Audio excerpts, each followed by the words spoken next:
Bonjour frères et sœurs. Je suis venu ici pour transmettre des instructions qui m'ont été données. Et par obéissance à notre Père, je les transmettrai telles qu'elles m'ont été montrées, sans rien inventer, ajouter ni changer. Ces derniers mois, et surtout ces derniers jours, on a vu beaucoup de choses sur Internet. Des tas de vidéos, des tas de gens qui parlent de rêves, de visions, d'avertissements sur des temps difficiles à venir. Et moi, qui suis croyant, je ne crois pas que ce soit une coïncidence. J'ai vu tout cela, et j'ai prié. J'ai demandé à notre Père de me guider concrètement, de me donner des instructions pratiques, des conseils pour le jour où ce jour viendra. Et il me l'a donné. Oui, Jésus-Christ, notre Seigneur, m'a donné ces instructions ce matin, après des jours de recherche et de prière. Je me suis réveillée à 3 heures du matin, le cœur battant la chamade et avec une clarté d'esprit inédite. C'était comme si chaque mot s'écrivait dans mon esprit. Et laissez-moi vous dire quelque chose d'important. Il ne m'a pas donné qu'une seule chose. Il ne m'en a pas donné 5. Il m'en a donné 11. 11 choses à faire le jour venu. Je ne suis pas là pour faire peur. Je suis là pour avertir et pour préparer. Alors écoutez attentivement. Car le moment venu, ceux qui seront préparés pourront se protéger eux-mêmes et leur famille. Avant de commencer la liste, j'aimerais vous demander une petite chose. Laissez votre nom et celui de votre famille en commentaire. Car à la fin, je prierai avec vous tous une prière collective pour bénir le plus grand nombre de familles possible. Jésus m'a montré que le jour où tout se produira, beaucoup paniqueront sans même comprendre ce qui se passe. Il m'a dit « Mon fils, avant de courir, observe. Avant de crier, discerne. » Et ces mots sont restés gravés dans mon cœur, comme mon premier enseignement. En cas de panne de courant, ne pensez pas automatiquement que c'est la fin. Les coupures de courant sont fréquentes. Il peut s'agir d'une simple défaillance, d'un problème sur le réseau, d'une tempête. Mais il y a une différence entre une panne de courant classique et un problème bien plus grave. Et vous devez être capable de faire la différence dans les premières minutes, car votre réaction déterminera la suite des événements. Sortez et regardez autour de vous. Vos voisins sont-ils aussi dans le noir? Les lampadaires sont-ils éteints? Essayez de démarrer votre voiture. Si elle ne démarre pas, demandez à votre voisin d'essayer la sienne. Si aucune voiture ne démarre, si les téléphones portables sont complètement hors service, pas seulement sans réseau, mais totalement inopérants, alors vous êtes confronté à un problème différent. Un problème qui a touché toute la région simultanément. Le Seigneur m'a montré que le calme des premières 60 secondes permet de distinguer les sages des insensés. Tandis que certains crieront et courront sans but, ceux qui auront entendu cette parole prendront une profonde inspiration, évalueront la situation et agiront avec détermination. Ce n'est pas le moment de désespérer, mais le moment de discernement. En 2017, mon quartier est resté sans électricité pendant 4 jours après une violente tempête. La moitié des habitants ont réagi comme s'ils campaient sur place. L'autre moitié paniquait déjà dès le 2e jour et se battait dans les files d'attente des supermarchés. La différence, ceux qui avaient là compris la situation dès le début se sont organisés. Ceux qui ne l'avaient pas comprise ont souffert inutilement. Alors, mon frère, voici le premier conseil que Jésus a mis dans mon cœur. Ne panique pas, agis.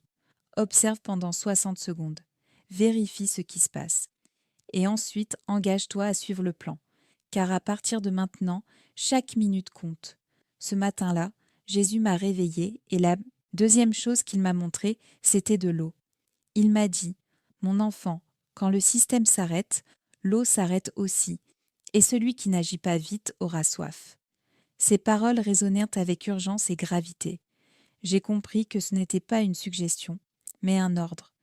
Permettez-moi de vous expliquer quelque chose que peu de gens savent. L'eau qui coule de votre robinet dépend de pompes électriques. Le réseau d'adduction d'eau de la ville fonctionne à l'électricité. En cas de coupure de courant, ces pompes s'arrêtent. Ce qui continue de couler du robinet pendant quelques minutes, c'est simplement la pression résiduelle dans les canalisations. Après cela, plus rien. Et l'eau ne revient pas de sitôt. Vous disposez de 30 minutes à 1 heure maximum. Pendant ce temps, remplissez tout ce que vous pouvez. Seau, casserole, bouteille, cruche, baignoire. Une baignoire pleine peut contenir près de 200 litres d'eau. C'est une ressource précieuse en cas de crise. Ne perdez pas cette minute. Le Seigneur m'a aussi montré le chauffe-eau, cette chaudière dont beaucoup oublient même l'existence. Il contient entre 100 et 200 litres d'eau potable. Mais il faut fermer le robinet d'arrivée d'eau avant que la pression du système ne chute, sinon l'eau disparaîtra. Faites-le dans les premières minutes. Une famille de 4 personnes a besoin d'au moins 4 litres d'eau par jour pour boire. Si vous parvenez à collecter 200 litres dès la première heure, vous aurez de quoi tenir près de 2 semaines en eau potable. Pendant ce temps, d'autres se disputeront des bouteilles d'eau dans un supermarché fermé, car les portes automatiques sont hors service et les caisses ne fonctionnent pas. Je me souviens de la crise de l'eau au Texas en 2021. Lorsque le système a saturé, les gens n'avaient que quelques minutes pour agir. Ceux qui ont rempli leur réservoir s'en sont sortis sans problème majeur. Ceux qui ont attendu n'ont pas eu d'eau. Jésus me l'a clairement montré. L'eau d'abord, toujours. Car on peut purifier l'eau sale plus tard, mais on ne peut pas créer de l'eau à partir de rien. La troisième instruction que le Seigneur a mise à mon cœur concernait la nourriture. Il m'a montré un réfrigérateur et j'ai clairement vu qu'il s'était transformé en horloge. À chaque minute qui passait, la nourriture à l'intérieur se gâtait. Et il m'a dit « Mon fils, enseigne à mon peuple à ne pas gaspiller ce qu'il possède. » En cas de panne de courant, votre réfrigérateur conserve les aliments au frais pendant environ 4 heures, à condition de ne pas l'ouvrir. Votre congélateur, quant à lui, tient un peu plus longtemps, entre 24 et 48 heures, selon son niveau de remplissage. Cependant, chaque ouverture de porte entraîne une perte d'environ 10 minutes de froid. La première règle est donc de ne plus les ouvrir. Considérez votre réfrigérateur et votre congélateur comme des coffres-forts hermétiques. La deuxième chose à faire est de trier rapidement. Qu'est-ce qui se gâte en premier? Le bœuf haché, le poulet, le poisson, la charcuterie, les produits laitiers, les œufs. Il faut consommer ou cuisiner tout cela dans les prochaines heures. Inutile de stocker ces aliments en attendant le retour du courant. Si le courant n'est pas rétabli dans les 4 heures, tout sera perdu. Alors cuisinez maintenant. Mangez maintenant. Partagez avec la famille. Jésus m'a montré une astuce utilisée par les anciens. Si de la viande décongèle et que vous n'avez aucun moyen de la cuire, recouvrez-la entièrement de sel. Du gros sel, beaucoup de sel. Ce n'est pas parfait, mais cela la conserve pendant des jours au lieu de quelques heures. Vos arrière-grands-parents faisaient cela avant l'invention du réfrigérateur. C'est un savoir-faire presque oublié, mais il peut sauver vos provisions. En hiver, si la température extérieure est négative, sortez les aliments du congélateur. En janvier 2019, lors d'une panne de courant de 3 jours, c'est exactement ce que j'ai fait. J'ai mis la viande dans une boîte à l'extérieur, près de la fenêtre. Elle s'est conservée plus longtemps, ainsi que dans le congélateur éteint. La nature a fait office de réfrigérateur. Frère, le Seigneur m'a montré que le gaspillage en temps de crise est un péché. Il pourvoit à nos besoins, mais il attend de nous que nous les gérions avec sagesse. Le temps a commencé à s'écouler dès que les lumières se sont éteintes. Respecte ce temps, agis vite, et ne gaspille pas ce que Dieu a déjà placé dans ta maison. La quatrième instruction s'accompagna d'une image très claire. Jésus me montra des gens faisant la queue, tenant des cartes invalides, fixant des écrans vides, incapables d'acheter 1 litre d'eau. Et il me dit, l'argent auquel ils croyaient n'a jamais vraiment existé. Ce n'était qu'un numéro sur une machine. Imaginez, en cas de casse, panne de courant, qu'advient-il de votre argent numérique? Pix ne fonctionne plus. Les cartes bancaires sont inutilisables. Les distributeurs automatiques sont hors service. Les applications bancaires sont inaccessibles. tout le solde affiché à l'écran disparaît tout simplement. Non pas parce qu'il a disparu, mais parce que vous ne pouvez plus y accéder. Et si vous ne pouvez pas y accéder, c'est comme s'il n'existait pas. Dans les premiers jours ou les premières semaines d'une crise comme celle-ci, la seule monnaie qui fonctionnera, c'est l'argent liquide, le papier-monnaie, la monnaie que l'on peut tenir en main et donner à quelqu'un sans avoir besoin d'Internet, d'électricité, ni d'aucun autre système. C'est de l'argent véritable. Le Seigneur m'a conseillé de toujours garder un peu d'argent chez moi. Pas besoin d'une grosse somme, mais économisez ce que vous pouvez. Ce billet oublié dans le tiroir de votre table de chevet, la monnaie que vous gardez dans la voiture, l'enveloppe que vous conservez pour les urgences. Tout cela vaut maintenant son pesant d'or. Et privilégiez les petites coupures, 2, 5, 10, 20 réaux. Personne n'aura de monnaie pour un billet de 100 réaux. Et beaucoup le refuseront même, car ils ne pourront pas vérifier son authenticité. J'ai vu ce qui s'est passé à Porto Rico après l'ouragan Maria. Le système financier numérique a mis des mois à se rétablir. Ceux qui avaient de l'argent liquide pouvaient encore faire des achats. Ceux qui dépendaient uniquement des cartes de crédit ont connu des difficultés, même avec des soldes bancaires positifs. Jésus m'a montré qu'il faut tirer cette leçon avant et non après. Et une dernière chose importante, ne faites pas étalage de votre argent. Gardez-le précieusement, cachez-le, utilisez-le avec sagesse et discrétion. Pendant un temps, votre argent vaudra plus que bien des choses jusqu'à ce que tout le monde s'en aperçoive. Anticipez, soyez prévoyants et remerciez Dieu pour chaque facture que vous parvenez à économiser. Jésus m'a montré des rues remplies de voitures garées, des voitures neuves, belles, modernes, toutes à l'arrêt, et au milieu d'elles, une vieille camionnette, une de celles des années 70 passée tranquillement. Et le Seigneur m'a dit, tout ce qui paraît vieux n'est pas forcément inutile, et tout ce qui paraît neuf ne te sera pas forcément utile. Je vais vous expliquer ce qui se passe. Les voitures modernes sont en quelque sorte des ordinateurs sur roues. Elles sont équipées de capteurs, de puces et de modules électroniques qui contrôlent tout. L'allumage, le carburant, les freins, la direction. Une impulsion électromagnétique détruit ces composants. Des études menées par le département des transports des États-Unis ont montré que plus de 90% des véhicules modernes subiraient une panne critique en cas d'incident de ce type. Si votre voiture était en marche au moment de l'incident, elle est probablement hors service. Si elle était éteinte, certains systèmes ont peut-être survécu. Mais avant d'essayer de la démarrer, débranchez la batterie. Cela empêchera toute surtension résiduelle d'endommager davantage les composants restants et protégera ce qui peut encore être sauvé. Le Seigneur m'a fait prendre conscience de l'importance de connaître les voitures de collection. Les véhicules fabriqués avant les années 1980, surtout ceux à vocation mécanique, ont bien plus de chances de survivre. Les vieux pick-up diesel, les voitures à allumage par rupteur, les vieux tracteurs agricoles, ce sont des machines simples, faites de métal et de mécanique, sans aucune technologie numérique susceptible de s'encrasser. Je connais quelqu'un qui possède un Ford F1000 de 1978. Dans le quartier, tout le monde se moquait de sa vieille voiture, la traitant de bonne pour la casse. Jusqu'au jour où une grave panne d'électricité a touché la région et où sa voiture était la seule à fonctionner. Pendant 3 jours, il a transporté de l'eau et des provisions dans 3 quartiers différents. Ce qui semblait être une faiblesse s'est transformé en force. Alors, mon frère, évalue ta situation. Si tu dépends entièrement d'une voiture moderne, sache que tu pourrais finir par marcher. Et si tu finis par marcher, tes options changent du tout au tout. Tu devras penser local, tu devras t'organiser autrement.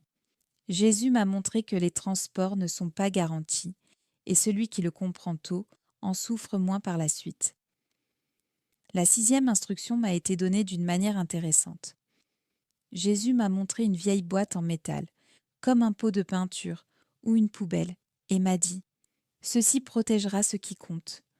Je n'ai pas compris sur le moment, mais plus tard, il m'a expliqué ce qu'était une cage de Faraday. tout n'a pas été détruit. Certains appareils, éteints, débranchés ou rangés à des endroits stratégiques, ont pu survivre. Une radio à pile, une lampe torche, un vieux téléphone portable, des piles de rechange. Ces objets peuvent faire toute la différence entre être informé et ignorer complètement ce qui se passe dans le monde. Une cage de Faraday est simplement un récipient métallique qui bloque les ondes électromagnétiques. Nul besoin d'un laboratoire pour en fabriquer une.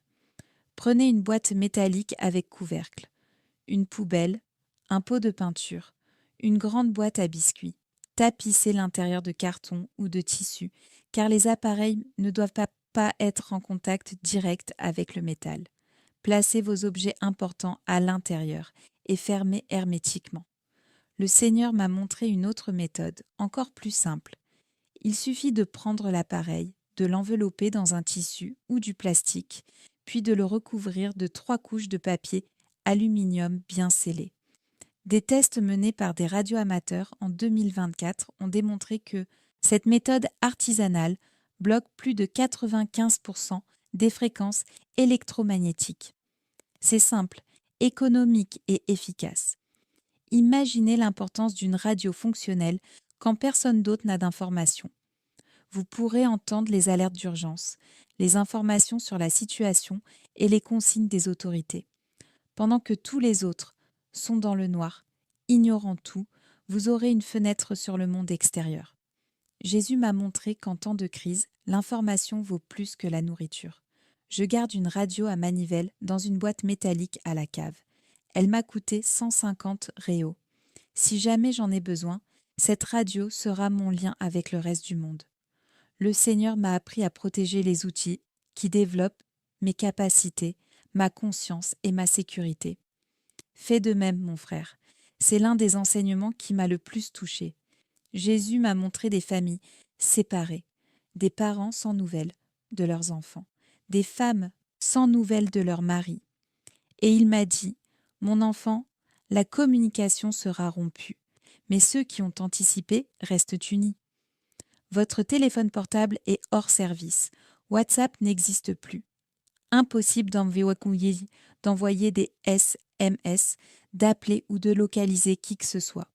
Toutes ces technologies qui vous reliaient à vos proches ont tout simplement disparu. Et maintenant, comment retrouver votre famille? C'est pourquoi il est essentiel d'avoir un plan avant même d'en avoir besoin. Un point de rencontre convenu à l'avance, un lieu précis où chacun sait où se rendre en cas de rupture de communication. Dans ma famille, l'accord est simple. Si un problème grave survient et que personne ne parvient à communiquer, chacun rentre chez soi, sans détour, sans hésitation, sans attente. On se retrouve ici. Le Seigneur m'a aussi montré l'importance d'un plan B. Que faire si la maison est inaccessible? Et s'il y a un danger dans les environs?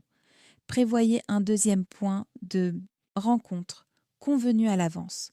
Cela peut être la maison d'un proche, une église, un endroit précis que tout le monde connaît, un lieu facile à trouver, sans avoir besoin de la technologie. Une autre chose que Jésus m'a inspiré, avoir un contact hors de sa ville. Lors de catastrophes régionales, les appels longue distance permettent parfois de joindre le réseau lorsque les lignes locales sont saturées ou hors service. Ce contact extérieur devient alors le centre névralgique de l'information. Chacun essaie de le joindre et il relaie les messages. C'est un véritable filet de sécurité humain. Intégrez cela dès aujourd'hui. Au dîner, pendant la prière, avant de vous coucher, faites en sorte que votre famille mémorise ce plan. Demandez à vos enfants, s'il arrive quelque chose et que nous ne pouvons pas communiquer, que faites-vous? Entraînez-vous régulièrement. Quand le réseau tombe en panne, mon frère, celui qui a prévu la déconnexion est celui qui reste connecté. Jésus me l'a clairement montré, et maintenant je vous le transmets. Jésus m'a montré un garde-manger, et à côté un carnet. Il m'a dit, « Mon enfant, celui qui ne sait pas ce qu'il possède, ne sait pas combien de temps il pourra tenir. » Cet enseignement nous enseigne les mathématiques de la survie. Il s'agit de savoir précisément sur quoi l'on peut compter. Vous avez déjà fait le plein d'eau. Vous avez déjà mis les aliments au frais dans le réfrigérateur. Il vous faut maintenant faire un inventaire complet de tout ce que vous avez chez vous. Vérifiez chaque placard, chaque étagère, chaque tiroir. Notez tout, chaque boîte de haricots, chaque paquet de riz, chaque sachet de pâtes, chaque bouteille d'huile, chaque sachet de sel. Indiquez la quantité et, si possible, les calories. Un adulte a besoin d'environ 2000 calories par jour pour maintenir son énergie et sa lucidité. Il est possible de survivre avec moins, mais le corps s'affaiblit, l'esprit ralentit et les décisions deviennent moins judicieuses. Alors faites le calcul. Si vous avez assez de nourriture pour 30 000 calories et que vous êtes 4 à la maison, combien de temps cela vous durera-t-il ? Le Seigneur m'a montré que rationner n'est pas synonyme de famine, mais de gestion avisée. Si l'on mange normalement, soit 2000 calories par personne, les provisions s'épuisent plus vite. Mais en réduisant cet apport à 1500 calories par jour, on prolonge la durée de vie des réserves. On gagne ainsi des jours supplémentaires, des jours qui peuvent faire toute la différence entre recevoir de l'aide et se retrouver sans ressources. Voyez la nourriture comme un carburant, pas comme un plaisir. Du riz et des haricots, des pâtes avec une sauce en conserve, du gruau avec du beurre d'arachide. Ce n'est pas de la grande cuisine, mais c'est essentiel pour survivre et être en forme. Pensez aussi aux décisions difficiles. Si votre voisin frappe à votre porte, là, pour vous demander à manger, que faites-vous ? Si un enfant affamé vous regarde dans les yeux, quelle est votre limite ? Décidez en maintenant, avant que vos émotions ne prennent le dessus. En 2014, j'ai passé près d'une semaine sans électricité à cause d'une tempête hivernale. Ma femme et moi avons fait l'inventaire de nos biens le premier jour. Mais c'était bâclé et rapide. Au bout de 4 jours, nous ne savions même plus ce qu'il nous restait. C'était un stress inutile. Depuis, Jésus m'a enseigné l'importance d'un inventaire immédiat, détaillé et écrit. Faites de même, mon frère. Savoir ce que l'on possède est la première étape pour savoir combien de temps on peut tenir. Le Seigneur m'a montré quelque chose qui m'a mis en garde. Il m'a montré des gens bien, des gens ordinaires, faisant des choses qu'ils ne feraient jamais en temps normal. Et il a dit, « Mon fils, quand le système s'effondre, le désespoir change le comportement humain. Protège ta maison, protège ta famille. » Je ne dis pas que tout le monde deviendra criminel. La plupart des gens sont bons et essaieront d'aider. Mais le désespoir a des effets étranges sur l'esprit humain. Quand on n'a pas mangé depuis 3 jours, quand des enfants pleurent de soif, quand la peur nous submerge, on fait des choses qu'on n'aurait jamais cru possibles. Il faut s'y préparer. Votre maison est votre forteresse. Traitez-la comme telle. Verrouillez toutes les portes, toutes les fenêtres, le garage et tous les accès au sous-sol et à la buanderie. Si vous avez du matériel, planches, contreplaqué, clous, pensez à renforcer les fenêtres du rez-de-chaussée. Il ne s'agit pas de construire un bunker, mais de profiter des opportunités qui se présentent. Jésus m'a montré l'importance de la vigilance. En famille, organisez-vous par roulement. Une personne reste éveillée pendant que les autres dorment. 4 heures d'éveil, 4 heures de repos. La fatigue altère le jugement. Et un mauvais jugement en temps de crise peut avoir des conséquences désastreuses. Restez vigilant et assurez-vous de rester à tour de rôle. Et soyez discret. Si vous avez un groupe électrogène, n'illuminez pas toute la maison comme si c'était une fête. Si vous avez de quoi manger alors que d'autres n'en ont pas, ne laissez pas l'odeur de la cuisine se répandre. Montrez-vous aussi démunis que ceux qui vous entourent, non par tromperie, mais pour vous protéger. Le Seigneur m'a enseigné cela comme le principe de l'homme discret, qui est tsanant, ne vous faites pas remarquer, ne vous faites pas remarquer, passez inaperçu. Mais Jésus m'a aussi montré que l'isolement total est dangereux. On a besoin d'alliés, des voisins de confiance, des frères et sœurs dans l'Église, des personnes dont on connaît le caractère. 3 semaines après une crise, ceux qui ont du soutien en communauté mangent mieux, dorment plus paisiblement et gardent leur équilibre. Ceux qui ont essayé de tout faire seuls sont épuisés, vulnérables et au bord du gouffre. Entoure-toi de gens, Choisis bien, mais construis-le. Tu ne peux pas y arriver seul, mon frère.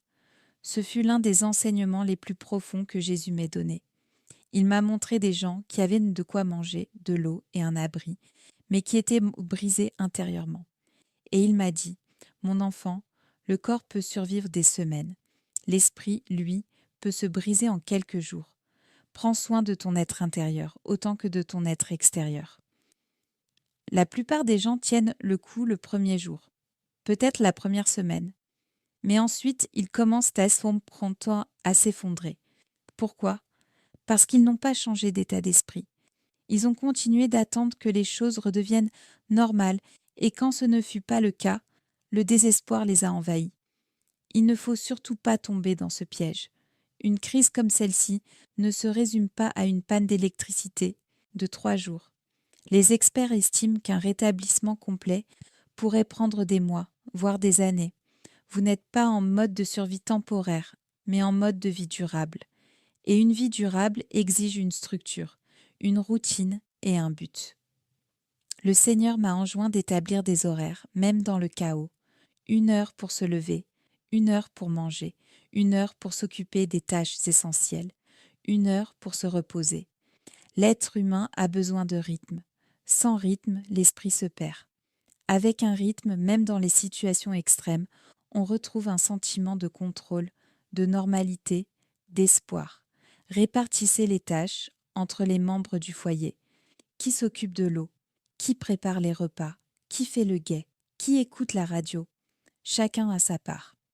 En temps de crise, une personne inactive devient un problème, pour elle-même comme pour les autres. Fixez-vous de petits objectifs quotidiens.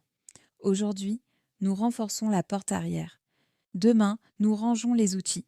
La semaine prochaine, nous installons un système de récupération d'eau de pluie. Chaque progrès, même minime, est source de motivation. Jésus m'a aussi montré que l'ennui et la peur sont des ennemis aussi dangereux que la faim. Si vous avez des livres chez vous, lisez-les. Jouez à des jeux de société en famille. Jouez d'un instrument de musique. Racontez-vous des histoires. Préservez l'humanité. J'ai vu un documentaire sur le siège de Sarajevo dans les années 90. Les gens ont vécu assiégés pendant plus de 3 ans. Les survivants n'étaient pas seulement ceux qui avaient des provisions, c'étaient ceux qui ont maintenu la culture, la musique, les histoires, les liens humains. Protégez l'essentiel, certes, mais protégez aussi votre esprit, vos relations, votre raison d'être. J'ai gardé cette instruction pour la fin, car Jésus m'a dit que c'était la plus importante de toutes. Il m'a montré 2 personnes traversant la même crise. L'une avait des provisions, un plan, tout était en ordre, mais il lui manquait la foi. L'autre avait moins de ressources, plus de difficultés, mais Dieu était dans son cœur. Et le Seigneur m'a demandé, laquelle, à ton avis, surmontera complètement cette épreuve? Frère, tu peux avoir des réserves d'eau, des provisions, une maison sécurisée, un plan de communication. Tout est en ordre. Mais sans foi, tu n'y arriveras pas, car il viendra un moment, et je te le garantis, où la situation semblera désespérée, où la peur t'envahira, où tu regarderas autour de toi et ne verras aucune issue. Et à ce moment-là, seule la foi te soutiendra. Le Seigneur m'a enseigné à prier chaque jour, sans exception. Même fatigué, même effrayé, même sans voix. Réunissez votre famille et priez ensemble. Lisez la Bible, même dans l'obscurité, même d'une voix tremblante. La parole de Dieu est une lampe à nos pieds et une lumière sur notre chemin. Et nous n'aurons jamais autant besoin de cette lumière que dans les moments les plus sombres. N'oubliez pas ce qui est écrit. Dieu ne nous a pas donné un esprit de crainte, mais un esprit de force, d'amour et de sagesse. Quand tout autour de vous paniquera, votre paix sera votre plus grand témoignage. On vous regardera et on vous demandera « Comment fais-tu pour être si calme ? Comment y arrives-tu » Et vous pourrez répondre « Parce que je sais en qui j'ai confiance ». Jésus m'a montré que les temps de crise sont aussi des temps de moisson. Ceux qui refusaient d'entendre parler de Dieu seront en quête désespérée d'espoir. Et vous, préparez corps et âme, vous pourrez être un instrument entre les mains du Seigneur. Non pas survivre, mais servir. Non pas résister, mais témoigner. Alors, mon frère, prépare ta maison, oui. Fais des réserves d'eau. Stocke de la nourriture. Protège ta famille. Mais surtout, prépare ton cœur. Car lorsque le monde s'obscurcit, la lumière qui brille en toi sera celle du Christ. Et cette lumière, aucune impulsion électromagnétique, aucune crise, aucun chaos ne peut l'éteindre. Avant de terminer, je tiens à faire ce que j'ai promis au début. Laissez votre nom en commentaire et les noms des membres de votre famille. Car maintenant, je vais prier pour chacun de vous. Père Céleste, je te remercie pour chaque personne qui lit ces mots. Seigneur, je te demande d'ouvrir les yeux spirituels de chacun. Donne-leur la sagesse de se préparer. Donne-leur le courage d'agir. Donne-leur la paix de te faire confiance en toutes circonstances. Seigneur, protège nos familles, protège nos enfants, nos parents, nos frères et sœurs. Guide nos pas dans l'incertitude. Et lorsque les épreuves surviendront, car elles surviendront, puissions-nous demeurer fermes, non par notre propre force, mais par la tienne, non par notre compréhension, mais par ta parole. Seigneur, que chaque famille qui laisse son nom ici soit protégée par le sang de Jésus. Que les anges du Seigneur veillent sur leur maison. Qu'ils ne manquent jamais de ressources, qu'ils ne connaissent jamais la maladie, qu'ils ne soient jamais malades, et que leur foi ne les quitte jamais. Au nom de Jésus-Christ, notre Seigneur et Sauveur. Amen. Frère dans la foi, que Dieu te bénisse et te garde, qu'il fasse rayonner sa face sur toi et t'accorde la paix.